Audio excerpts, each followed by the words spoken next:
గురుగారు నమస్కారం. నమస్కారం అమ్మా. తరుణ గణపతి పూజ చేస్తే చదువులో కానీ పెరుగుదలలో కానీ ఇంకా ఇతర మనకి సంబంధించిన ఏ విషయాల్లోనన్నా మంచి జరుగుతుంది అని అంటారు.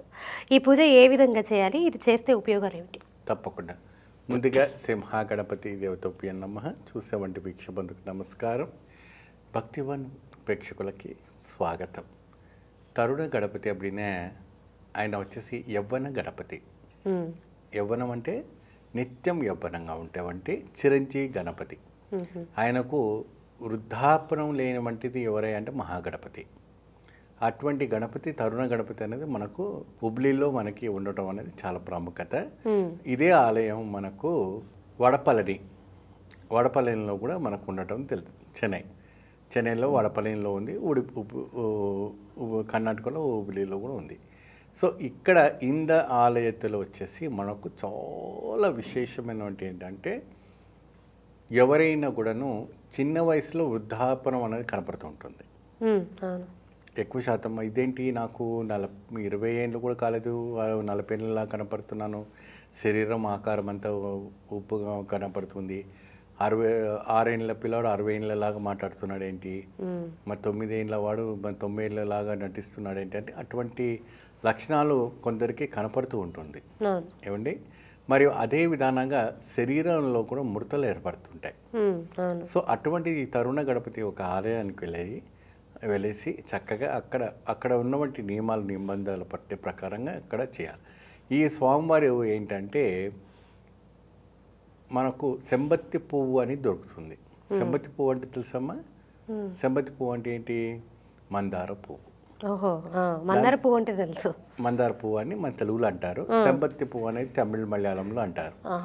ఈ సెంబత్తి పువ్వుని స్వామివారికి ఆకులు, సెంబత్తి పువ్వు ఆకులు ఉంటాయి కదా, మందార పువ్వు ఆకులు, ఆ ఆకులతోని స్వామికి మాల చేసి ఈ పువ్వులు కూడాను దాంతో తయారు చేస్తారు ఏమా. అయితే ఇక్కడ దాని ఒక గుజ్జు ఉంటుంది చూడండి, ఆ గుజ్జుని ఒక వినాయకుడికి పూస్తారట. మందారిని అక్కడికి బాగా మరగదీసి ఆ గుజ్జును తీసి చక్కగా ఆ వినాయకుడికి మర్దన చేస్తారట. ఆ మర్దన చేసిన వంటి ఒక ప్రసాదం వీళ్ళకి తిరిగి ఇచ్చినాక వీళ్ళు స్నానం చేసే సమయంలో వీళ్ళ ఒంటికి రాయాలట.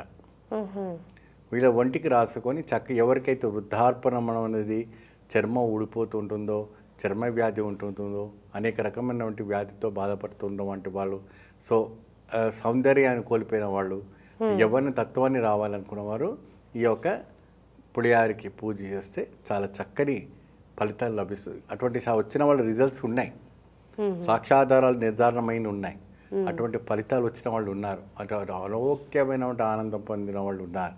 స్వామివారి సాధారణమైనటువంటి స్వామివారి కాదు, చాలా పవర్ఫుల్గా మనకు నేను చెప్పాను కదమ్మా, 1116 అవతారాలు ఎత్తారు ఆయన. ఆ అవతారాల్లో ఎన్నో అవతారాలు. సో అంత అవతారాలు మనం చెప్పలేము. బడా గణపతి అంటారు, చోటా గణపతి అంటారు. సో ఆయన గణపతిలో ఎన్నో గణపతులు మనకు కనపడుతుంది. సో ఇప్పుడు మనం మాట్లాడకపోయేటువంటి గణపతిని ఈ ఒక విశేషంగా చేస్తారు. గురుగారు, ఆ గుళ్ళో తరుణ గణపతి గుళ్ళో ఎటువంటి పూజ కార్యక్రమాలు చేస్తూ ఉంటారు? అండ్ నైవేద్యంగా దేవుడికి ఏం పెడతారు, ప్రసాదంగా ఏం పెడతారు?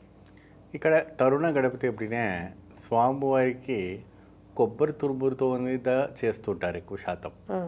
ఆ కొబ్బరి తుమ్ముడు, నువ్వులు, బెల్లము అది ఎక్కువ పెడుతుంటారు. పాల పాయసం, సేమ్యా పాయసం, వడ పాయసం లాంటివి బాగా నైవేద్యంగా పెడుతుంటారు. ఇది హుబ్లీలో ఉంటున్నాం కాబట్టి కర్ణాటక సైడ్లో వడపప్పు పానకం పెట్టడం ఆనవాయితీగా చేయటం అని జరుగుతుంటుంది ఇది పెట్టేసి అక్కడ మన ప్రసాదంగా మనకు తిరిగి ఇస్తూ ఉంటారు. స్వామివారికి వస్త్రం దానం అనేటప్పటికి కూడా మనం చూసుకుంటే అయితే మాత్రం చాలా వేరే రకంగా మనకు కనపడుతూ ఉంటుంది. ఎటువంటి రకాల అంటే మనకు ఆకుపచ్చ రంగు కానీ, ఎల్లో రంగు కానీ, ఎల్లో అంటే పసుపచ్చది తర్వాత ఇంకొక రకం ఇంకా ఏదైనా ఎరుపు రంగు కానీ, అలాంటి 3 రకాలుగా స్వామివారికి వస్త్రాలు ఆభరణ అలంకరణలు చేస్తూ ఉంటారు.